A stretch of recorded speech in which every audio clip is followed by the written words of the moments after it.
Meu colega médico, seja bem-vindo a mais um episódio do nosso Obesidade se trata com responsabilidade. Aqui nós discutimos estudos científicos, casos clínicos, medicina baseada em evidências. E hoje eu quero começar com você te contando sobre um evento que aconteceu na área da medicina. No início dos anos 2000, no campo da neurociência, começou-se a explorar muito áreas que anteriormente eram, digamos, negligenciadas, incluindo o papel do sistema digestivo na saúde mental. E durante esse período, o Dr. John Cryan, um neurocientista muito conceituado da Universidade do College Cork, na Irlanda, ele fez uma descoberta revolucionária que ia mudar a nossa compreensão sobre a conexão intestino-cérebro. O Dr. Cryan e a sua equipe, eles estavam particularmente interessados no estudo dos probióticos, que são organismos vivos, benéficos, que, quando administrados em quantidades adequadas, eles conferem um benefício à saúde do hospedeiro. E durante as pesquisas, eles conduziram um estudo pioneiro,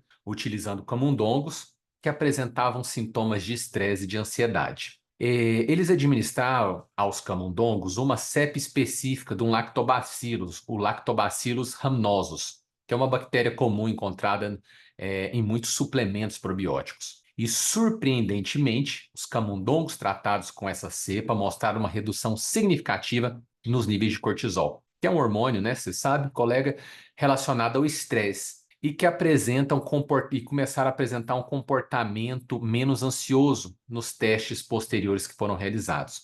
E durante o estudo também se descobriu algo ainda mais fascinante, que a administração do probiótico parecia modificar a expressão dos receptores GABA lá no cérebro dos camundongos, neurotransmissores que estavam diretamente envolvidos com a ansiedade e com o humor dos ratinhos. Essa descoberta, ela foi um marco, porque ela forneceu uma base científica para a ideia de que as bactérias intestinais podem influenciar diretamente o funcionamento do cérebro, o que abriria, a partir daquele momento, novas possibilidades terapêuticas para o tratamento dos distúrbios mentais através da modulação da microbiota intestinal. E a partir daí, dezenas de estudos subsequentes confirmaram e expandiram as descobertas iniciais do Dr. Cryan, levando à conscientização ampla sobre a importância do eixo intestino-cérebro. A pesquisa dele ajudou a iniciar uma nova era na medicina, onde a saúde mental está muito envolvida e interligada com a saúde intestinal. São vistas hoje como integradas, bastante unidas, associadas.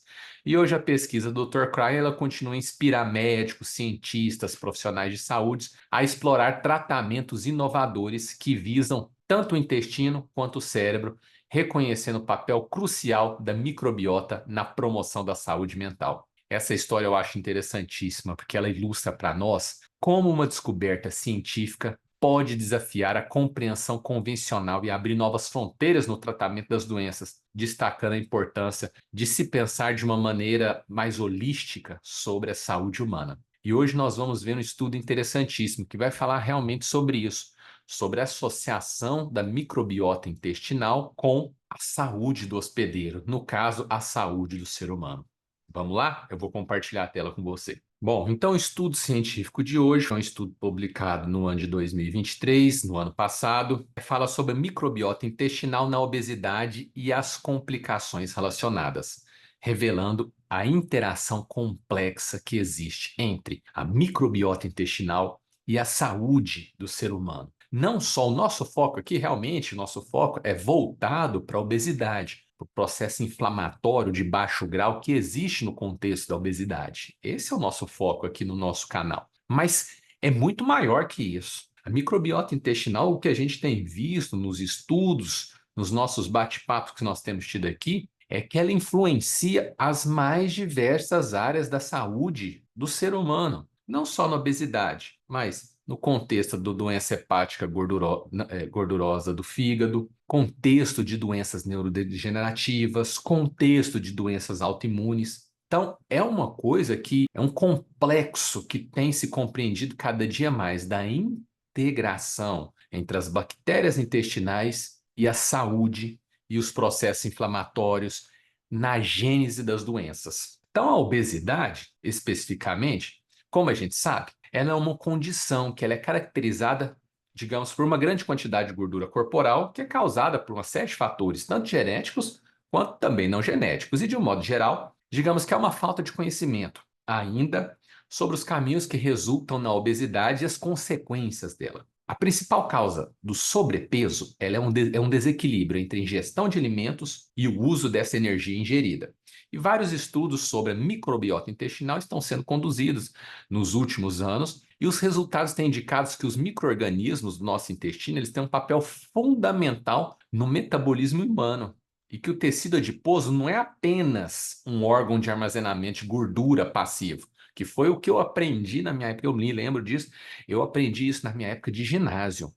Ginásio perguntava qual que é a função do tecido adiposo. Aí a gente falava, era proteção contra choques mecânicos, isolamento térmico, né? Mas nunca se imaginou que o tecido adiposo pudesse produzir a quantidade tal de hormônios, de citocinas, e que vai fazer, digamos, um caminho, uma ligação bidirecional entre outros órgãos e entre também o sistema nervoso central. E a gente sabe que ele secreta várias proteínas e ele é também sensível a estímulos metabólicos, tanto periféricos quanto centrais. Então, é um caminho bidirecional. Ele envia informações e ele recebe informações. Ele envia informações através de várias adipocinas, mas uma em especial eu gostaria agora de ressaltar, que é a leptina. A leptina, ela é dependente da quantidade de tecido adiposo que a pessoa tem. Então, quanto mais tecido adiposo, maior a produção da leptina. E essa leptina faz uma conexão com o sistema nervoso central, indicando, mostrando a quantidade ali de energia que existe e atua também como um hormônio para reduzir o apetite. Isso é muito interessante. Vamos lá. Então, nesse slide aqui, a gente pode ver aqui o recorte do estudo científico. E olha o que ele fala, microbiota intestinal, também conhecido como microbioma. Então, a gente já falou isso nos nossos encontros anteriores, a diferença entre microbiota intestinal e microbioma. A microbiota é o conjunto populacional das bactérias, dos fungos, dos vírus que habitam determinado local. No caso aqui, a microbiota intestinal habita no intestino. Já microbioma é um conceito mais amplo, que além dessa população desses micro-organismos, compreende também as funções, os impactos que eles exercem no hospedeiro. Então, digamos que seja um impacto genômico, o impacto da herança genética que esses micro-organismos trazem no contexto ali do hospedeiro. Então, olha só, a microbiota intestinal, também conhecida como microbioma, pode ser considerado como um órgão microbiano residente do trato gastrointestinal. Então, olha que interessante, olha, pode ser considerada como um órgão microbiano. Interessante isso. E quando a gente começa a estudar mais e mais e aprofundar sobre isso, isso faz todo sentido. Elas atuam como se fosse um órgão do ser humano.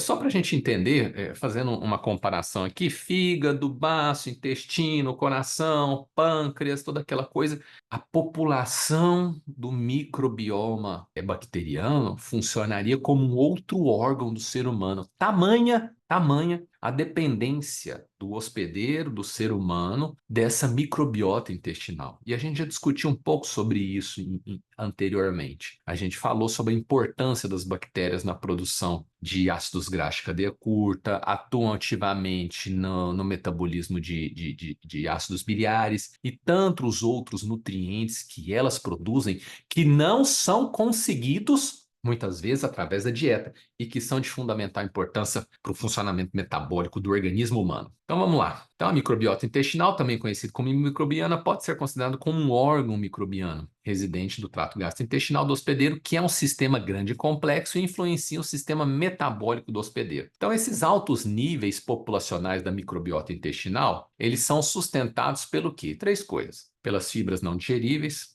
alimento para as bactérias, pelo muco gerado no intestino e pelas células mortas que vão ser expelidas ali pela camada mucosa intestinal. E a composição dos alimentos, o ambiente intestinal do hospedeiro, eles têm um grande impacto no crescimento da microbiota. Compostos que vão ser produzidos e são ruins para o ser humano, como compostos carcinogênicos, imunotoxinas, neurotoxinas, e a microbiota intestinal também produz uma variedade de substâncias fisiologicamente ativas, como vitaminas, ácidos graxos de cadeia curta, e esses produtos químicos, todos esses produtos, eles podem cair na corrente sanguínea e vão atuar no controle da expressão gênica, impactando o sistema imune, o metabolismo do hospedeiro. Dessa forma, uma flora intestinal equilibrada ela é necessária para manter o perfil metabólico do corpo, os níveis de energia em equilíbrio. Aí entra a obesidade, que a obesidade pode causar problemas metabólicos e um aumento no apetite central, que é desencadeado por uma microbiota intestinal desequilibrada, que é a desbiose. E existem provas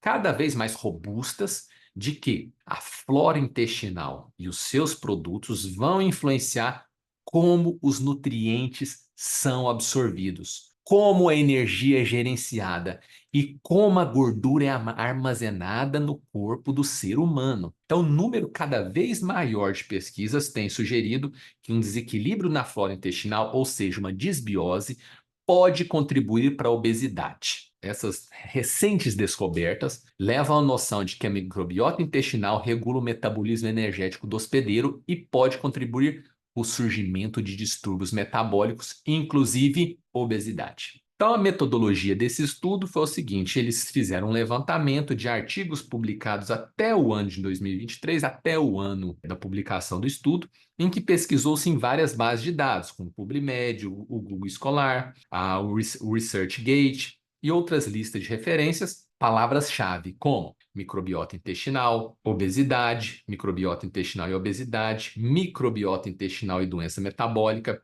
regulação da microbiota intestinal e desregulação da microbiota intestinal. Foram as palavras-chave pesquisadas. Então, olha só, recorte do estudo novamente. A composição da microbiota intestinal pode influenciar, olha que interessante, colega, a composição da microbiota intestinal pode influenciar o quanto o corpo absorve de nutrientes e regula a quantidade de energia usada. E, como resultado, tem um efeito importante na ocorrência e na progressão da obesidade e dos distúrbios associados. Então, a microbiota intestinal ela é um dos maiores componentes do ser humano. Ela chega a pesar de 1 a 2 quilos e tem cerca de 100 vezes mais, repetindo, 100 vezes mais genes que o próprio genoma humano. E o intestino grosso é o principal habitat dessa microbiota intestinal, que é constituído principalmente por 5 filos. Só que 3 são as divisões bacterianas que dominam a microbiota intestinal do ser humano. As actinobactérias, que são gram-positivas, as bacteroidetes gram-negativas e os firmicutes, que são gram-positivos, e que juntas esses três correspondem a mais de 90% de todos os micro-organismos. Então, o ser humano, ele vive uma relação simbiótica com a microbiota intestinal, no qual ela vai desempenhar tarefas vitais que o corpo humano não é capaz de realizar. E a microbiota intestinal vai decompor carcinógenos alimentares, toxinas, alteração do colesterol, metabolismo de ácidos biliares, vai atuar no desenvolvimento do sistema imunológico, influenciar na proliferação e diferenciação dos enterócitos, controlar a angiogênese intestinal, proteger contra patógenos entéricos. Agora, quando a composição da microbiota intestinal é afetada por vários fatores, como a gente já viu anteriormente em outras discussões, por exemplo, o uso de antibióticos, o uso de inibidor de bomba de prótons, estresse, a alimentação e outras coisas mais também, caminha-se para um estado de desbiose, em que pode ter como consequências doenças metabólicas, como obesidade, diabetes, doença hepática gordurosa não alcoólica, doenças cardiovasculares. E olha que slide interessante esse. Só para a gente entender, a fome, aquela busca pelo alimento, o desejo de se alimentar, bem como a saciedade, que é aquela sensação de não preciso mais me alimentar, elas são variáveis importantes na regulação da ingestão dos alimentos, o que torna o apetite. Então, vamos colocar que o apetite é controlado tanto pela fome quanto pela saciedade. E a fome e a saciedade, essa regulação de fome e saciedade, torna o apetite um fenômeno que é altamente controlado. E distúrbios na ingestão e no gasto de energia, ou seja, quanto que se deve comer e quanto que se deve consumir, esses distúrbios contribuem para a obesidade. Então, uma interação coordenada entre circuitos no sistema nervoso periférico e no sistema nervoso central, eles vão controlar o apetite de uma maneira muito precisa. E aí entra a microbiota intestinal, porque esses micro-organismos vão produzir moléculas de sinalização, neurotransmissores, que vão influenciar as vias reguladoras do apetite lá no sistema nervoso central. Então, o sistema gastrointestinal e o cérebro, eles estão intimamente conectados por uma rede de neurônios, hormônios, neurotransmissores, e seus receptores vão controlar apetite, ingestão de alimento, inclusive evolução ou não para obesidade. Então, como exemplo, a gente tem o triptofano, as catecolaminas, o GABA e outros neurotransmissores que a microbiota intestinal vai produzir e pode afetar lá o centro da fome, o centro do controle do apetite, que é o hipotálamo, e, consequentemente, atuar a função neuroendócrina, alterar a função neuroendócrina, né? Então, a microbiota intestinal, como a gente vai ver aqui, que interessante, olha só, nessa figura aqui, a gente tem aqui, nesse ponto aqui, os enterócitos, né? Ou os colonócitos, e aqui a gente tem um microbioma intestinal, as bactérias. Quando chega ali no nosso intestino, as fibras não digeridas, as bactérias vão metabolizar essas fibras, produzindo o quê? Ácidos graxos de cadeia curta. Esses ácidos graxos de cadeia curta vão atuar em vários, como a gente já discutiu isso anteriormente, só que eu acho fantástico isso. Eu acho fantástico, então acho necessário a gente estar repetindo aqui essa discussão. Eles vão atuar, os ácidos graxos de cadeia curta, em diferentes receptores. Mas dois receptores são principais, que são os receptores da maior família de receptores do organismo humano, que são os receptores da família das proteínas acopladoras à proteína G, que são GPR41 e o GPR43. GPR41 e GPR43 tem lá na células neuroendócrinas, lá no células L no intestino delgado. Lá, quando se liga a esses receptores, vai produzir o quê? O hormônio PY, vai induzir a produção e a secreção do PYY e do GLP-1. E aí começa toda a nossa discussão novamente. Tem receptor GLP-1 no organismo inteiro. Vai atuar lá no pâncreas, vai estimular a produção de insulina, atua no coração, diminuindo eventos cardiovasculares, atua no fígado, atua no sistema nervoso central, vai atuar no contexto, olha que interessante, o GLP-1 e o hormônio PYY atuam no contexto de chega lá no estímulo nervoso, no núcleo arqueado do hipotálamo, e vai estimular os neurônios anorexígenos. E ali vai receber a resposta de diminuição de apetite, de saciedade. Tudo começou com ingestão de fibras, metabolismo de bactérias, produção de substâncias que vão enviar mensagens ao sistema nervoso central para receber de volta o comando de aumento de saciedade, diminuição de apetite. E além disso, também tecido adiposo branco sinaliza com mais leptina, sinaliza com adiponectina e vai também inibir apetite no contexto do sistema nervoso central. Além disso, lá no pâncreas, ácidos graxos de cadeia curta, como eu disse, através de GLP-1, induz secreção de insulina, que também inibe apetite, vai enviar sinalização do sistema nervoso central, e lá no sistema nervoso central, igual a gente estava discutindo, vai estimular neurônios anorexígenos a produzir quem? PONC e CART, próprio melanocortina, transcrito regulado por anfetamina e cocaína, que tem função anorexígena. Lá no hipotálamo, estimula a liberação do alfa-MSH, que vai induzir saciedade, reduzir apetite. Então, o que eu quero dizer mais uma vez, com todo esse contexto aqui dessa figura, e que eu repito sempre, não me canse de repetir, no contexto dessas nossas discussões. A íntima relação entre microbioma intestinal e as diferentes funções imunológicas, metabólicas, controle de glicose no ser humano. A intrínseca relação que existe entre as bactérias intestinais e o processo de saúde ou processo de doença no ser humano. Por tudo que eu tenho visto, colega médico, e estudado, eu vejo que isso tudo ainda para a medicina, e essa talvez seja a melhor palavra que eu queira usar, seja incipiente, porque ainda tem muito a se descobrir, muito a se descobrir. A gente vê, eventualmente, na condução dos pacientes, algum gatilho em algum momento da vida em que algumas pessoas acabam por desenvolver doenças imunológicas, doenças autoimunes. E eu acredito que nos próximos anos, cada vez mais a medicina vai estar descobrindo essa relação entre a disbiose, a alteração desse microbioma intestinal. E o que é essa alteração? O aumento de bactérias patogênicas em detrimento a bactérias que trazem benefícios, bactérias que trazem saúde para os pacientes, para o ser humano, como ocorre essa alteração e o desenvolvimento de doenças. Nesse slide, a gente pode ver, olha só o que o estudo fala, aumentar a permeabilidade intestinal causada por disfunção da barreira intestinal no contexto de doenças hepáticas, tanto alcoólicas como não alcoólicas, é o que permite que metabólicos microbianos e o lipopolissacarídeo entrem no fígado através da via porta. Então, mais uma vez, como é que funciona?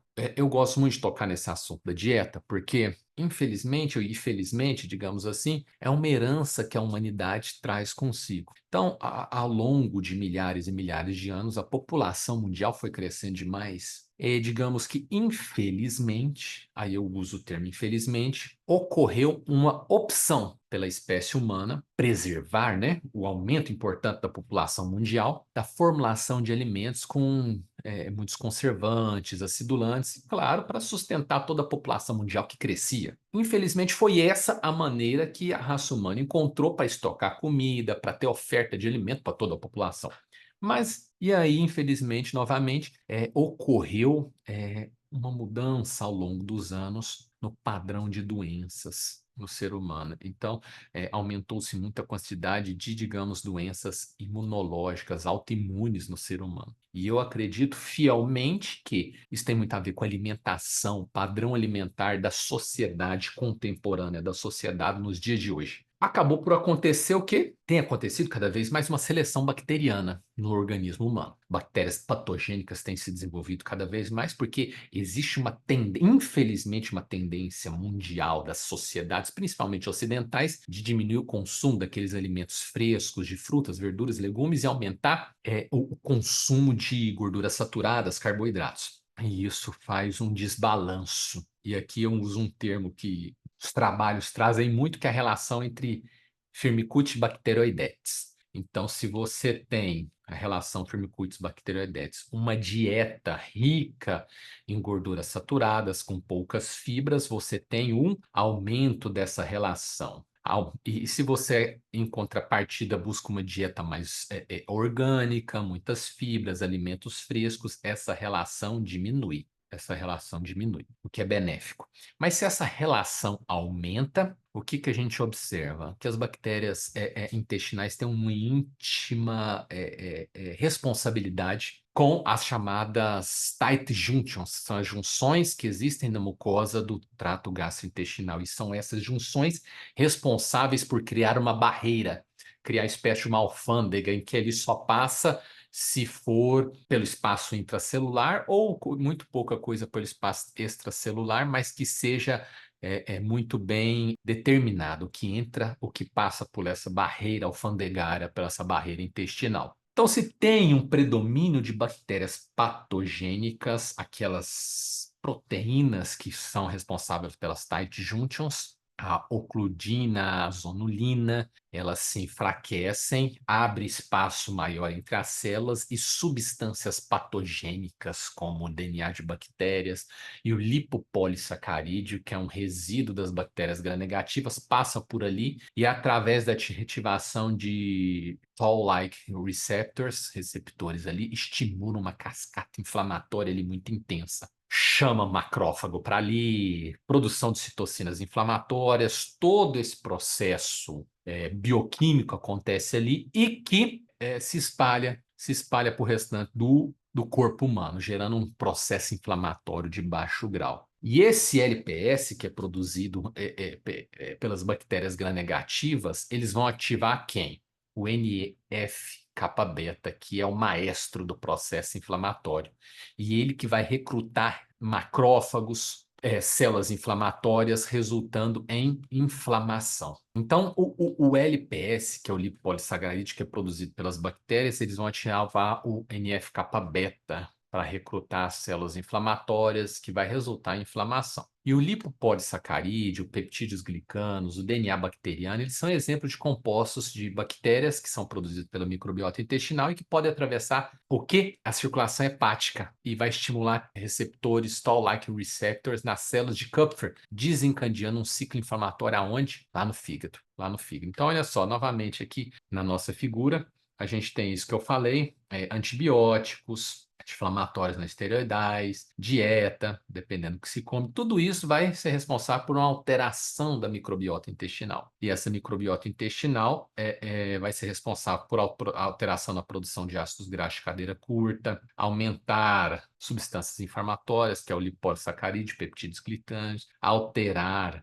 a liberação ali de DNA bacteriano, de bactérias patogênicas no lumen intestinal, atuar no metabolismo de ácidos biliares e aumentar a produção de compostos de amônia. E todas essas substâncias, o primeiro lugar que elas passam no corpo pelo processo, né, de circulação através da via porta, vai tudo parar inicialmente aonde? No leito hepático. E ali, no fígado, vai aumentar a translocação bacteriana, citocinas pró-inflamatórias, o metabolismo de ácidos biliares, a toxicidade hepatocelular. Fantástica essa figura. Então, a suplementação, os estudos mostram que a suplementação de ácidos graxos de cadeia curta na dieta, principalmente em modelos de ratos, eles atuam na doença hepática gordurosa, na esteatose hepática. E, além disso, especificamente o butirato, que é um importante ácido graxo de cadeia curta, ele vai produzir substâncias, vai produzir mudanças na população microbiana intestinal. Em particular, vai diminuir as bactérias que produzem endotoxinas, enquanto vai estimular a proliferação de bactérias que vão produzir ainda mais ácidos graxos. E esse aumento da permeabilidade intestinal, que é causado pelas bactérias patogênicas, vai causar disfunção na barreira intestinal e, consequentemente, no contexto de doenças hepáticas, tanto alcoólicas como não alcoólicas. E é o que permite que os metabólicos microbianos, como o lipossacarídeo, vão entrar no fígado, igual eu falei, através da via porta. Esse influxo lá para pró-inflamatório no fígado agrava a inflamação do fígado. Agora, olha que interessante, um probiótico, o Lactobacillus rhamnosus, ele aumenta as bactérias benéficas, as boas bactérias no intestino distal, no intestino delgado distal, melhorando a função da barreira intestinal, vai reduzir esteatose, vai reduzir inflamação hepática, e protege também, em modelos de ratos, a evolução da esteatose hepática que foi induzida por dietas ricas em frutose.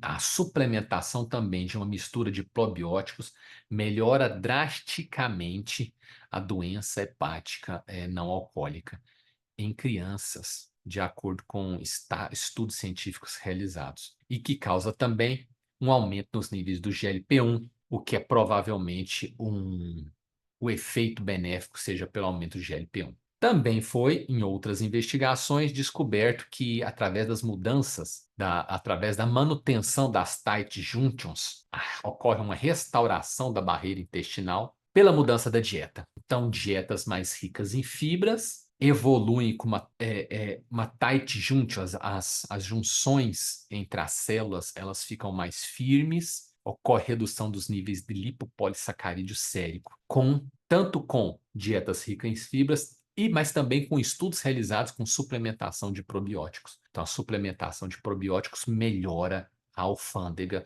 melhora a barreira intestinal. E como isso é percebido pela dosagem sérica do LPS. Outro slide. A construção e a atividade da flora intestinal podem influenciar a imunidade e, consequentemente, impactar o nível de inflamação no intestino e em todo o corpo. Inflamação crônica de baixo grau está ligada à obesidade e antígenos intestinais são considerados iniciadores prováveis deste processo. Olha que interessante. Então, aquela inflamação de baixo grau que existe no contexto da obesidade, os estudos mostram que a gênese disso tudo está onde? Na disbiose intestinal. Fantástico isso, fantástico.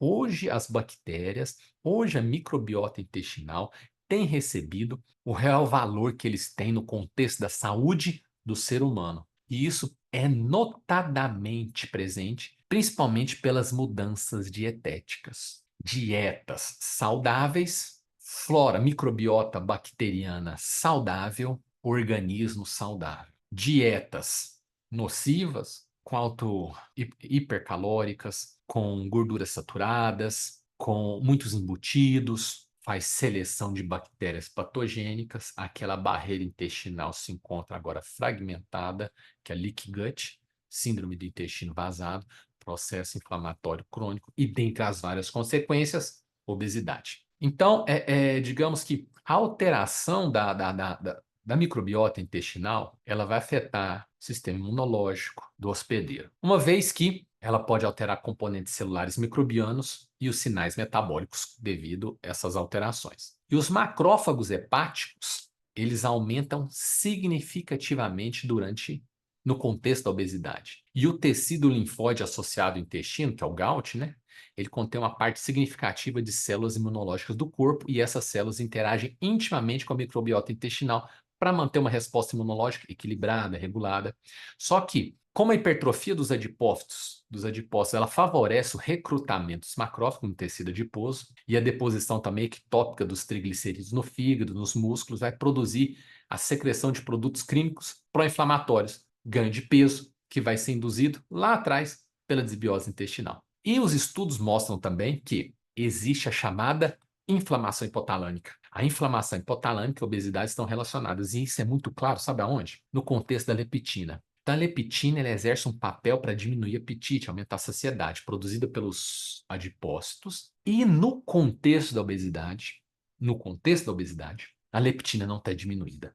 Pelo contrário, tem muito tecido adiposo, produz muita leptina. Então, por que não se reduz o apetite? Porque existe uma resistência hipotalâmica pelo processo inflamatório, aquela cascata dos hormônios regulatórios tocarem os neurônios, tocarem as células, iniciar uma cascata química para ter a resposta de diminuição de apetite, aumento da saciedade. Essa cascata está toda truncada pelo processo inflamatório de baixo grau no organismo todo. Então, não existe deficiência de leptina na obesidade. Existe resistência à leptina. E a gente vai perceber isso também, e isso eu comento muito também nas aulas, que a obesidade não é doença das faltas. Não é falta de insulina, não é falta de leptina. A obesidade é doença das resistências. Tem a insulina, tem a leptina e outros hormônios também, mas esses hormônios encontram resistência à atuação deles. E em algumas aulas eu falo mais especificamente como isso acontece através da ligação de receptores, mas esse processo está truncado pelo processo inflamatório de baixo grau que se gerou no corpo. Então, a cascata que deveria estimular quando a insulina encontrar o seu receptor para que a glicose entra na célula, esse processo está truncado, está bloqueado por todas as citocinas inflamatórias, por toda inflamação de baixo grau em que o corpo do obeso está submetido. Então, mais um slide: modificar a microbiota intestinal por meio de modificações dietéticas, probióticos ou transplante da microbiota fecal é um método promissor para tratar a obesidade e a resistência à insulina. Então, para resumir, a microbiota intestinal realmente é uma população microbiana complexa e tanto a composição da microbiota intestinal quanto a translocação bacteriana, a inflamação crônica, o sistema imunológico, tudo isso está interligado. E esses mecanismos metabólicos de sinalização do hospedeiro da microbiota, assim como toda a variedade das respostas metabólicas do hospedeiro, são todos modulados pelas bactérias intestinais. Então, o estudo finaliza dizendo que deve haver espécies de bactérias, tanto benéficas quanto maléficas, prejudiciais da microbiota intestinal humana, mas ainda, precisamente, ainda não está completamente claro como essa composição se relaciona com a saúde. E dada a estreita relação da microbiota intestinal com a resistência à insulina, com a obesidade, o papel da microbiota intestinal tem sido muito intenso. E é claro, é muito importante realizar mais e mais pesquisas detalhadas ao longo dos anos para entender cada vez mais a relação entre a microbiota intestinal e a saúde do ser humano. E os estudos que estão aí têm ajudado cada vez mais a diminuir a alarmante epidemia global da obesidade, das doenças metabólicas que tem assolado toda a população mundial nos últimos anos. E como eu sempre faço, eu coloco um último slide que a gente precisa colocar de uma maneira mais tangível tudo isso, né? Eu acho que é extremamente importante o estudo da medicina baseada em evidências, mas isso para nossa prática no consultório, colega médico, como que a gente pode materializar isso aí? Eu faço da seguinte forma lá no consultório. Eu gosto muito das formulações probióticas. Eu uso muito o CHOS, xiloligossacarídeo, porque os XOS são fibras pré-bióticas que vão promover crescimento de bactéria benéfica no intestino, vão ajudar a equilibrar a microbiota intestinal, melhorar a digestão, aumentar a absorção dos nutrientes. Também vai ajudar a reduzir a inflamação intestinal, melhorar a função imunológica. Os lactobacilos ranosos, ele é conhecido pela capacidade dele de restaurar o equilíbrio da microbiota intestinal, reduzir a inflamação, melhorar as tight junctions, a barreira intestinal, e também, consequentemente, contribuir para a redução da gordura corporal, da saúde metabólica. O Bifidobacterium longum, que ajuda a manter também o equilíbrio saudável das bactérias do intestino, reduzir a inflamação também, melhorar função imunológica. Também tem trabalhos que mostram com ele os benefícios dele no contexto da síndrome do intestino irritável, também no controle do peso. O Lactobacillus helvéticos, esse probiótico ajuda a reduzir ansiedade, estresse, melhorar a saúde digestiva, melhorar a absorção de nutrientes e também associado à melhora da saúde óssea. O Lactobacillus gasseri, também estudos mostram que ele tem propriedade para diminuir a inflamação corporal, redução do peso, redução da gordura abdominal e também pode ajudar no contexto geral, diminuir a inflamação. A inulina, que é uma fibra prebiótica e que vai alimentar as bactérias, digamos, saudáveis, benéficas do nosso intestino, promovendo saúde digestiva, melhorando a absorção de cálcio, de outros minerais, também no controle do peso, também contribui para a regulação dos níveis de açúcar no sangue. E aí vem aqui algumas vitaminas. A vitamina D3, que é importante para a saúde óssea, na absorção de cálcio, de fósforo, e com propriedades também imunomoduladoras, anti-inflamatórias. A vitamina B12, também importante na produção de energia, função cerebral, formação de glóbulos vermelhos, também ajuda a manter a saúde do sistema nervoso, melhora então saúde mental, melhora a função cognitiva. A vitamina K2, que também é essencial para a saúde óssea, cardiovascular, ajuda a direcionar o cálcio para os ossos, para os dentes, previne calcificação das artérias, melhora também densidade óssea, reduz risco de fraturas, e a glutamina, que eu acho fantástica. A glutamina é sensacional e eu sempre prescrevo a glutamina porque ela é um aminoácido que ajuda a reparar a mucosa intestinal, mantém a integridade da barreira intestinal. E esse composto sempre tomando uma cápsula pela manhã. Colega médico, eu acredito, só para a gente finalizar aqui, que nos próximos anos vai existir cada vez mais e mais trabalhos científicos, estudos científicos que corroboram, só que cada vez mais de uma maneira mais direta, os benefícios específicos de uma boa microbiota intestinal e a saúde. Mas logo, logo a gente vai ver, cada vez de uma maneira mais precisa, como a microbiota intestinal atua especificamente, compostos probióticos, prebióticos para doença autoimune da tireoide, para doenças neurodegenerativas. Esse campo tem se aberto muito. Eu acredito que no momento atual que nós estamos, a medicina ainda está engatinhando, mas cada vez mais a gente tem entendido mais os benefícios da composição, da importância da microbiota intestinal, respaldada por uma dieta saudável. Eu espero, colega médico, que você tenha gostado da discussão de hoje, especificamente desses estudos científicos que tratam do eixo intestino-cérebro, da microbiota intestinal. Eu fico fascinado com isso tudo. E eu espero que vocês esteja cada vez mais se beneficiando da medicina baseada em evidência que nós temos aqui no canal. Até o nosso próximo encontro e eu espero que você, se tem gostado, se tem te beneficiado, você possa deixar um like aqui, possa se inscrever no canal, possa deixar um comentário para a gente estar melhorando esse espaço para trazer cada vez mais uma medicina baseada em evidência séria no benefício dos nossos pacientes. Um grande abraço.